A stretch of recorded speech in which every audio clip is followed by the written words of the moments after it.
आज के लाइव चर्चा का जो विषय है, हृदय कहाँ है। हृदय कहाँ है। 3 प्रकार के हृदय, हृदय, चित्त और स्वप्न। जी हाँ, हृदय, चित्त और स्वप्न। शिव सूत्र के जिस सूत्र पे हम चर्चा करने वाले हैं, उसमें 3 विषयों पर चर्चा है, हृदय, चित्त और स्वप्न। हृदय चित्त संघठाद दृश्य स्वाप दर्शनम। सूत्र कहता है, हृदय चित्त संघट्ठाद दृश्य स्वाप दर्शनम विश्वस्य महादायतनम तस्य योगिनो हृदयम भवति। चित्त संघटनेन नाना दृश्य विर्भाव स्वप्नवत् प्रतीयते। इससे विश्व का जो महान आयतन है उसका हृदय बन जाता है। पिछले सूत्र में हमने क्या पढ़ा था? पिछले सूत्र में हमने देखा था दृश्य शरीरम, कि संपूर्ण विश्व का जो दृश्य है यह शरीर भी दृश्य बन जाता है। अब कहा जा रहा है हृदय चित्त संघटात दृश्य स्वाप दर्शनम, अर्थात हृदय में संपूर्ण, चित्त में संपूर्ण दृश्य प्रकट होते हैं। तो अब योगी की स्थिति कैसी होती है, योगी का ज्ञान इसमें कैसा होता है, योगी की समझ इसमें कैसी होती है, ये देखने वाली बात है। और हृदय का रहस्य कि हृदय क्या है। कई जगह पर हृदय शब्द का प्रयोग हुआ है। श्रीमद् भगवद गीता में भी श्री कृष्ण कहते हैं हृदेश अर्जुन तिष्ठति, हृदेशम अर्जुन तिष्ठति, कि अर्जुन में सभी के हृदय में, हृदय सभी के हृदय में वास करता हूं। ऐसे श्लोक आते हैं श्रीमद् भगवद गीता में, ज्ञानम ज्ञेयम ज्ञान गम्यम हृदय सर्वस्व विष्ठितम। ज्ञानम ज्ञेयम ज्ञान गम्यम,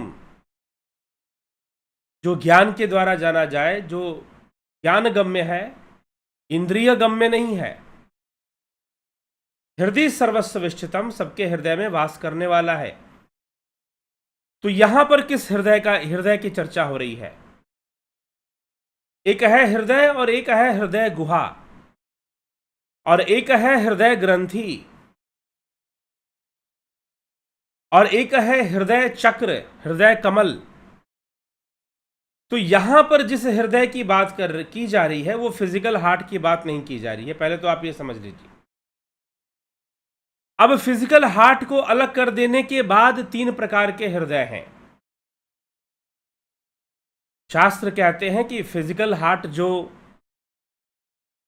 हमारा जो फिजिकल हार्ट है, जो पंपिंग करता है पूरे ब्लड को, ब्लड में, ठीक ना, उसको अगर अलग कर दे, ब्लड को जो पंप कर रहा है पूरे बॉडी के अंदर, उसको यदि हम अलग कर दें तो फिर कितने हृदय हैं?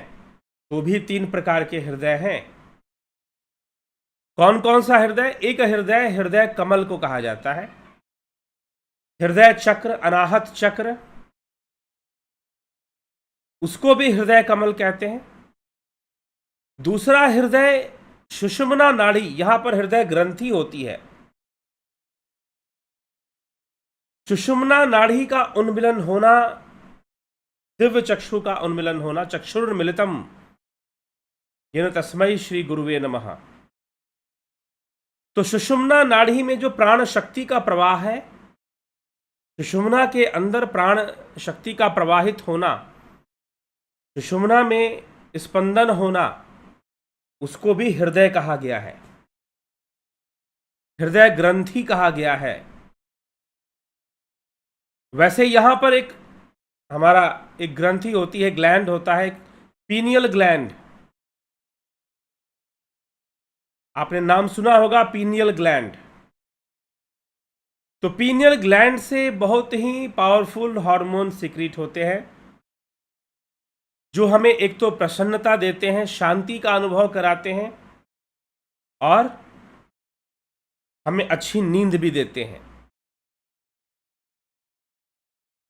तो पीनियल ग्लैंड को भी कुछ लोगों ने बहुत दिव्य, क्योंकि वो पूरी तरह से एक्टिव नहीं होता, यदि वो एक्टिव हो जाए तो बहुत ही सूक्ष्म अनुभूतियों को हमें करवा सकता है, ऐसा कहते हैं।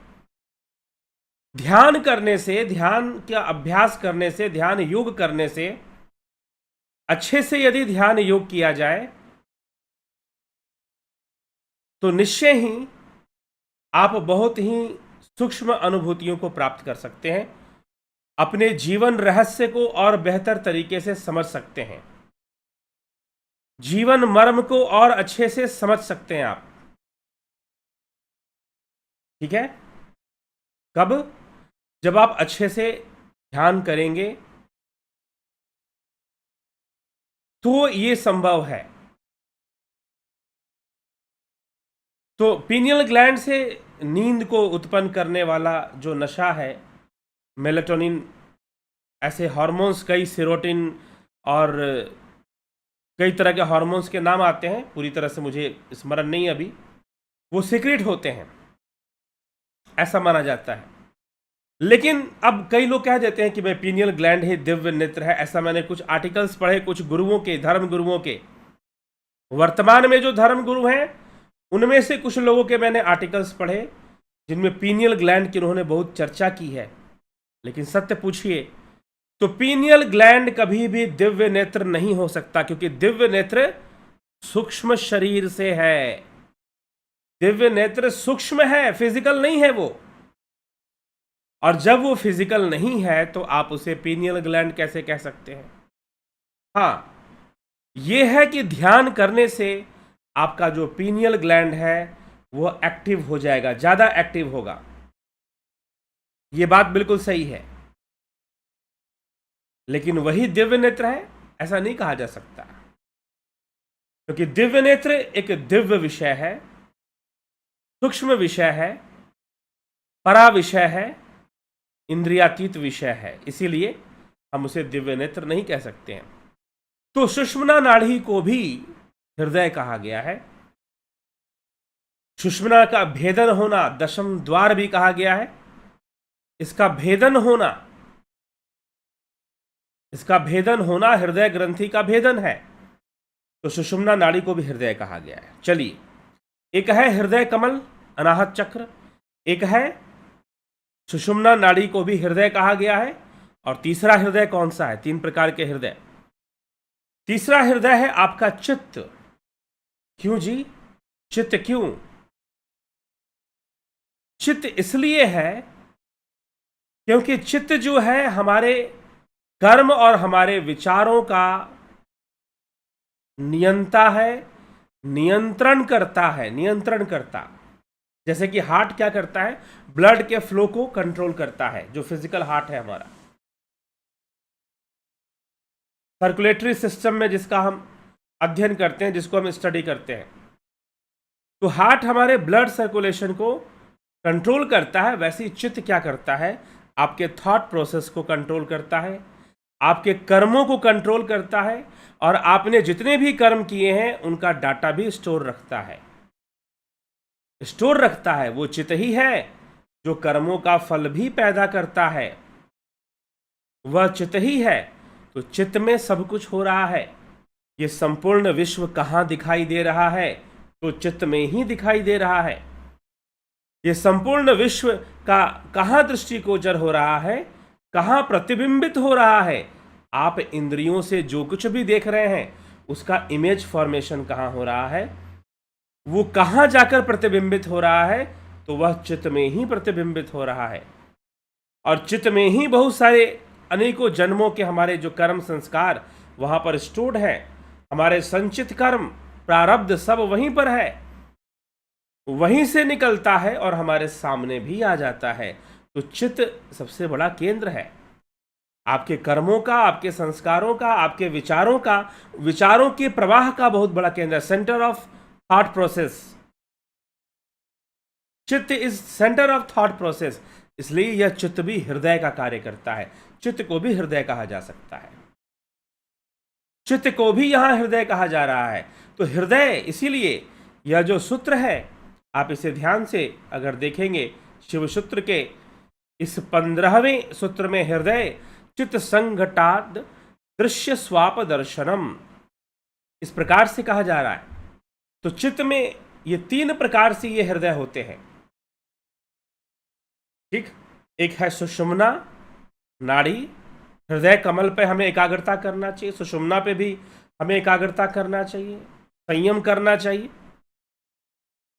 फिर क्या होगा कि यह संपूर्ण जो दृश्यात्मक प्रपंच है, जो योगी है स्थूल या सूक्ष्म हृदय पर सावधानतया टिके रहने का अभ्यास करने से, स्थूल और फिर सूक्ष्म हृदय, मतलब पहले यहां पर ध्यान उसे स्थूल रूप से लगाना है, फिर गहराई में उतर जाना है, शरीर के परे, इंद्रियों के परे सूक्ष्म हृदय पे उसे ध्यान लगाना है। फिर जो चित्ररूप है तो उसमें करने से उसको संपूर्ण संसार जो है, यह जो चित्त प्रकाश में चित्त को विलीन करने से, चित्त को चित्त में ही विलीन करना, चित्त प्रकाश मतलब जो जगत को हम देख रहे हैं इसको चित्त में ही विलीन करो, ऐसा उपदेश दिया गया है। करने से संपूर्ण संसार स्वप्न जगत के मानिंद ही दिखाई देता है। सत्य हरिभजन जगत सब सपना, ऐसे हो जाता है, स्वप्न के समान दिखाई देता है। तो यह संपूर्ण जगत स्वप्न के मानिंद ही नजर आता है। तो विश्व का आयतन उसका हृदय बन जाता है तथा इसमें चित्त के संगठन से जो नाना दृश्य होते हैं उसे स्वप्नवत दिखाई देते हैं। मतलब कि स्वप्न में और जागृत में योगी कोई भेद नहीं करता। स्वप्न में और जागृत में योगी कोई भेद नहीं करता। क्यों नहीं करता? क्योंकि स्वप्न में जो भी चीजें दिखाई दे रही, मान लीजिए आप निद्रा में चले गए, सो गए आप, अब बहुत सारी चीजें आपको ड्रीम में दिखाई दे रही है। हम कहते हैं ना किसी को गुड नाइट स्वीट ड्रीम, हम कहते हैं लोगों को जब हम सोने जाते हैं तो अपने प्रिय मित्रों को आप भेजते होंगे गुड नाइट स्वीट ड्रीम, मीठे सपने। तो स्वप्न कहां से आ रहा है? आपके चित्त में जो डाटा स्टोर है, अब वो डाटा पिछले कई जन्मों का भी हो सकता है, और वो आज जो कल जो हम कर्म कर रहे हैं, जिस माहौल में रह रहे हैं, उसका प्रभाव भी हो सकता है। इसलिए कई बार हमें स्वप्न में ऐसी चीजें भी दिखाई देती हैं जो हम कर रहे होते हैं, आजकल जो चल रहा है वही सब सारी चीजें दिखनी शुरू हो जाती हैं। और कई बार स्वप्न में ऐसी भी चीजें दिखाई देती हैं जिसे हमने कभी नहीं देखा। कई बार हम स्वप्न में ऐसे स्थानों पर चले जाते हैं जहां हम पहले कभी नहीं गए। कई बार स्वप्न में हम ऐसे लोगों को भी देख लेते हैं जिनसे हम कभी नहीं मिले। लेकिन कई बार हम ऐसा भी देख रहे होते हैं जो सामान्य हम जिनसे मिलते जुलते रहते हैं या जिन गलियों में हम घूमते रहते हैं, वो सब हमें दिखाई देते रहते हैं। स्वप्न के अंदर ऐसा भी होता है।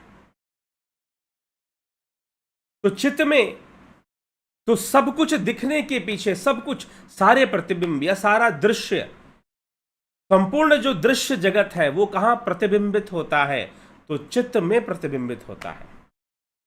इसीलिए अगर आप इंद्रियों से कुछ देख रहे हैं, आप जागृत अवस्था में, अवेकनिंग स्टेज ऑफ अवेकनिंग, यदि आप अवेकन स्टेज में आप कुछ देख रहे हैं तो वो भी चित्त में ही, इंद्रियों के माध्यम से चित्त में ही जा रहा है वो, और चित्त में ही प्रतिबिंबित हो रहा है। ठीक। और जब आप सो जाते हैं, स्वप्न जब होता है, तो उस स्वप्न में भी आपके चित्त में पड़े हुए जो संस्कार हैं, आपके चित्त में पड़ा हुआ जो डाटा है, वही सब प्रतिबिंबित हो रहा है। वही सारी चीजें प्रकट होकर दिखाई दे रही हैं सबकॉन्शियस में। ठीक। तो यह चित्त ही है। इसलिए कहा गया कि चित्त को अगर चित्त में लय किया जाए, सर्वप्रथम चित्त के प्रकाश को, चित्त का प्रकाश ये इंद्रियां हैं, इंद्रिय अनुभूतियों को अगर चित्त में लय किया जाए तो फिर संपूर्ण विश्व और स्वप्न में दिखने वाली चीजें एक हो जाती हैं, और संसार भी योगी को स्वप्न के मानिंद ही दिखाई दे रहा होता है। जैसे स्वप्न में हम सो जाते हैं और बहुत सारी चीजें, दृश्य चलते रहते हैं, हम उनको रोक नहीं पाते। हाँ, जो कॉन्शियस स्लिप में जाएंगे वो धीरे धीरे स्वप्न को भी रोक सकते हैं। तो चित्त में हम बहुत सारी चीजें देखते हैं, अनुभव करते हैं। ये संपूर्ण जगत चित्त में ही प्रतिबिंबित हो रहा है, और सो जाने के बाद स्वप्नावस्था में भी वह चित्त ही एक्टिव मोड में रहता है। बाह्य इंद्रियां सो जाती हैं। जब हम सोते हैं तो कौन सोता है? ये इंद्रियां ही सोती हैं। लेकिन चित्त एक्टिव मोड में रहता है और हमें स्वप्न दिखाता है, बहुत सारे ड्रीम्स क्रिएट करता है, बहुत सारे सपने हमें दिखाता है चित्त। तो सारी चीजें चित्त में है, सारे इमोशंस, सारी चीजें, डाटा जो स्टोर है, चित्त सबका कंट्रोलर है, आपकी फीलिंग्स का, आपके इमोशंस का, आपके थॉट्स का। इसीलिए चित्त भी हृदय है। ठीक। तो चित्त हृदय कब बन जाता है? जब हम चित्त को, इंद्रियों को चित्त में लय करते हैं, चित्त प्रकाश को चित्त में लय कर देते हैं। तो तब क्या होता है? संपूर्ण चित्त एक जगह पर हो जाने के कारण हमें स्वप्न और संसार में कोई भेद नजर नहीं आता। वो एक जैसा ही हो जाता है, एक ही समान हो जाता है। और योगी इन सब से अपने मन को हटाकर ब्रह्म में लीन करता है, शिव में लीन करने का अभ्यास शुरू कर देता है। ऐसी स्थिति बननी शुरू हो जाती है। तो सब चित्त का खेल है, प्रेम पैदा होना, भावनाएं पैदा होना। योगी सबको दृष्टा भाव से देखता रहता है, सारी भावनाओं को। कभी मन में प्रेम पैदा हुआ, कभी मन में क्रोध पैदा हुआ, कभी मन में अनेकों प्रकार की वासनाएं पैदा हुई, कभी मन में अनेकों प्रकार की परिस्थितियां पैदा होती हैं। लोभ, मोह, काम, क्रोध, अहंकार, बहुत कुछ है। तो चित्त में बहुत सारी चीजें उत्पन्न होती हैं, वो स्वप्न में भी प्रकट हो जाती हैं, दिखाई देती हैं। तो स्वप्न में दिखाई देना और संसार को देखना, इसमें कोई भेद नहीं रह जाता, और भेद है भी नहीं, क्योंकि चित्त में भी जो दिखाई दे रहा है, ठीक, चित्त में भी जो दिखाई दे रहा है वह क्यों दिखाई दे रहा है? चित्त में जो भी हमें दिख रहा है वो सब कुछ पिछले हमारे इंद्रियों के द्वारा जो भी हमने कलेक्शन किया है डाटा, वो सब चित्त के अंदर है और वो चित्त में ही दिखाई दे रहा है, स्वप्न में भी दिखाई दे रहा है। वही सब सारी चीजें हैं, कोई डिफरेंस नहीं है, कोई अंतर नहीं है। तो सब कुछ स्वप्न के मानिंद हो जाता है, स्वप्न के समान हो जाता है, और संपूर्ण विश्व उसके हृदय में समा जाता है। अन्य इंद्रिय अनुभूतियों और चित्त में उसे स्वप्न में कोई भेद नजर नहीं आता। इसी बात को समझाने के लिए यह सूत्र लिखा गया है। इससे विश्व का महान आयतन उसका हृदय बन जाता है। संपूर्ण विश्व का जो घर है उसका हृदय ही बन जाता है, तथा इसमें चित्त के संगठन से, संयोग से, और जब चित्त का संयोग हृदय के साथ हो जाता है, जो नाना दृश्य होते हैं वह उसे स्वप्नवत दिखते हैं। संसार का सभी अनुभव, संसार के सभी अनुभव उसे स्वप्नवत ही दिखाई दे रहे होते हैं। संसार के सभी अनुभव उसे स्वप्नवत ही दिखाई दे रहे होते हैं, क्योंकि जो आध्यात्मिक हृदय है उसका भी अनुभव चित्त में जाता है, तो फिर उसे संसार के अनुभव स्वप्नवत कहने का मतलब नश्वर समझता है, क्षणिक समझता है, नाशवान समझता है संसार की अनुभूति को। इसलिए सब कुछ स्वप्नवत दिखाई देते हैं, सपने के समान सब दिखाई देते हैं। तो स्वप्न में और संसार की अनुभूति में कोई अंतर नहीं रह जाता। स्वप्न में भी बहुत सारी भावनाएं उत्पन्न होती हैं, स्वप्न में भय भी उत्पन्न हो जाता है, स्वप्न में प्रेम भी उत्पन्न हो जाता है, क्रोध भी उत्पन्न हो जाता है, बहुत तरह की भावनाएं स्वप्न में भी उत्पन्न होती हैं। संसार में भी, इंद्रिय जगत में भी यही सब हो रहा होता है। लेकिन जब आध्यात्मिक हृदय का संबंध चित्त से बन जाता है तो आध्यात्मिक अनुभूतियां भी उसे मिलती हैं, जहां पर यह संसार उसे स्वप्न के मानिंद दिखाई देता है, स्वप्न के मानिंद दिखाई देता है। जो सपने सिर काटे कोई, बिन जागे दुख दूर ना होई। संसार का दुख कैसा है? गोस्वामी तुलसीदास जी कहते हैं, जो सपने सिर काटे कोई, संसार का दुख ऐसे है, जो सपन में जैसे कोई सिर काट रहा हो। आप स्वप्न देख रहे हैं कि कोई आपका सिर काट रहा है, कोई आपको मार रहा है, कोई आपको पीट रहा है, कोई आपकी कुटाई कर रहा है, या फिर आपकी गर्दन काट रहा है। जो सपने सिर काटे कोई, अब उस व्याधि से, जो सिर काटने का जो दर्द है, जो सिर काटने का जो तकलीफ है, वो दूर कैसे होगी? जाग जाओ। स्वप्न काटने का जो तकलीफ है, स्वप्न काटने का जो दुख है, वह दूर कैसे होगा? जाग जाओ, जागने से होगा। तो वही गोस्वामी तुलसीदास जी लिखते हैं कि बिन जागे दुख दूर ना होई। बिना जागे यह दुख दूर नहीं होने वाला।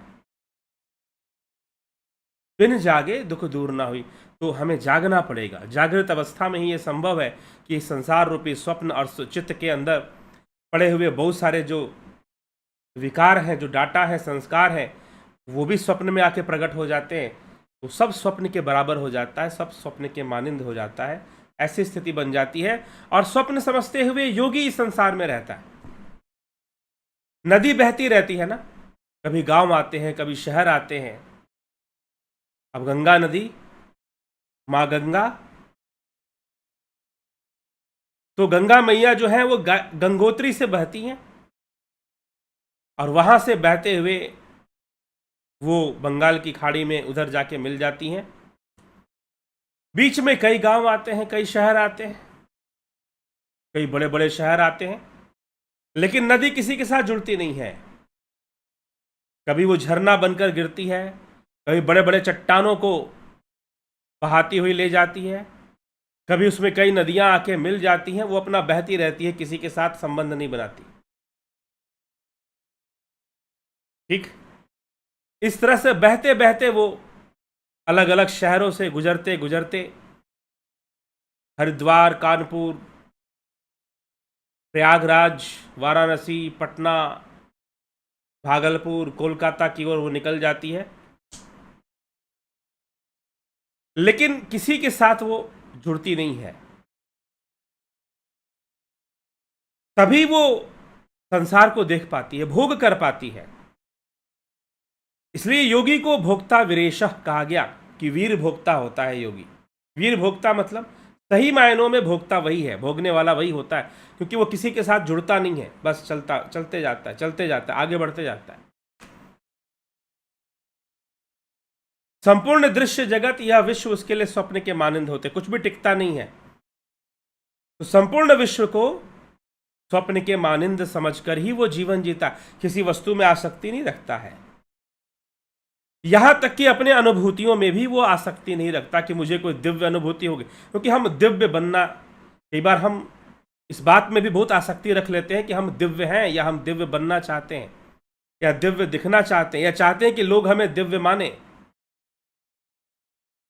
ऐसी भी आसक्ति कई बार आ जाती है। लेकिन योगी का जीवन नदी के समान, वो चलते जाता है, वो इस बात की भी चिंता नहीं करता लोग उसे सम्मान देंगे, अपमान देंगे। जो सही है, जो उचित है, वो उसकी चर्चा करता है। जीवन भी नदी के समान है, बह रहा है जीवन, बहुत कुछ बह गया, कभी अच्छा समय आ गया, कभी बुरा समय आ गया। नदी के जीवन में भी यही है, लेकिन बहाव है, एक फ्लो है, और फ्लो में सब कुछ आगे बढ़ते जा रहा है, लाइफ आगे चलते जा रही है, रुकता कुछ भी नहीं है। कैसे जीवन में 20-25 साल बीत जाते हैं पता भी नहीं चलता। कभी दुख ज्यादा आ जाते हैं, कभी सुख ज्यादा आ जाते हैं, समय एक जैसा नहीं रहता। कभी हम दुखी हो जाएंगे, कभी हम सुखी हो जाएंगे। टाइम तो आगे बढ़ेगा, समय तो आगे बढ़ेगा। तो वैसे ही योगी भी स्वप्न के मानिंद इस संसार को देखता हुआ, स्वप्न के मानिंद इस संसार को जानता हुआ अपना आगे बढ़ता रहता है, अपनी यात्रा को आगे बढ़ाता रहता है। जो मुस्कुरा देता है उसके साथ मुस्कुरा लेता है, जो दुखी करता है उससे भी आगे बढ़ जाता है। टिकने वाला तो कुछ भी नहीं है, ना सुख ना दुख, रहने वाला तो कुछ भी नहीं है। तो स्वप्न के मानिंद ही वो सारे संसार को देखता है। उसमें मतलब स्वप्न के मानिंद देखने का मतलब उसमें कोई आसक्ति नहीं रखता, लेकिन उसको देखता भी है, बस आगे बढ़ता जाता है। तो ऐसी स्थिति का पैदा हो जाना, ऐसी स्थिति को ही समझाने के लिए यहाँ पर ये सूत्र समझाया गया है कि संपूर्ण चित्त में होने वाला संपूर्ण प्रकाश और संपूर्ण प्रतिबिंब सब कुछ स्वप्न के समान ही, स्वप्नवत ही उसे स्वप्नवत ही सबको देखता है। ठीक, तो सरल भाषा में हम इसको ऐसे समझना हमें चाहिए। और ये स्वाभाविक रूप से एक बात है कि स्वप्न के मानिंद आप कल्पना करके देखोगे कि संसार स्वप्न के मानिंद है। जबरदस्ती एक योगी की अवस्था है, एक ऐसी अवस्था है साधना करते हुए कि आप उस अवस्था में पहुंच जाते हैं जहां संपूर्ण संसार आपको स्वप्न के मानिंद ही दिखाई देता है, जहां संपूर्ण संसार आपको स्वप्न की तरह ही दिखाई देता है। ऐसी अवस्था बननी शुरू हो जाती, वो सहज भाव है। सहज भाव को प्राप्त होना चाहिए। चलिए ठीक है, इसी के साथ कार्यक्रम को आगे बढ़ाएंगे और आपके कमेंट्स भी देखेंगे। तो आज के सूत्र पे जो चर्चा थी लगभग समाप्त हुई। ब्लैक मैजिक से छुटकारा पाने के लिए कोई उपाय बताइए। हमारे परिवार में एक लोग ब्लैक मैजिक से बीमार हो गया है, कृपया बताइए। अब कौन बीमार हुआ है, कैसे बीमार हुआ है, व्यक्तिगत रूप से बात करिए, तब जाके संभव। जगत नारायण जी, चितरंजन बरुआ जी, बहुत अभिनंदन है आपका। विष्णुचंद्र मौर्य, गोविंद प्रसाद नीमा, अशोक गोयल, विनोद के सूद, ललित गर्ग, सविता नायक, श्वेता राय सिन्हा जी, रमेश पेशवानी, मनीष जाधव, अवधेश कुमार, ज्योति दत्ता, माधुरी कोल्हे, अमन कक्कर, उषा श्रीवास्तव, एके भट्ट, रचना आर के, शिवा शर्मा, रूपलाल विश्वकर्मा, शिवा शर्मा,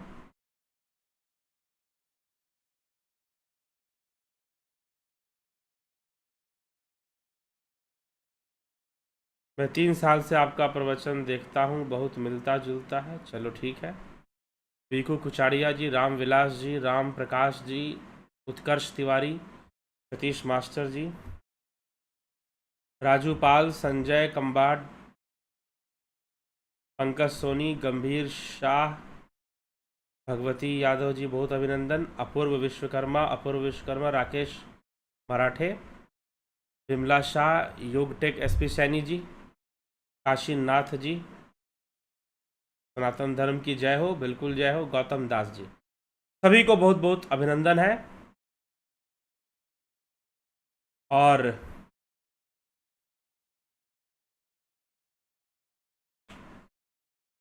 तो दिव्य सृजन में इस प्रकार से आध्यात्मिक चर्चा आपको मिलती रहती है, आप इसका लाभ उठाएं। बहुत जल्द इंग्लिश में भी, अंग्रेजी भाषा में भी इस चर्चा को लाने के लिए पूरा प्रयास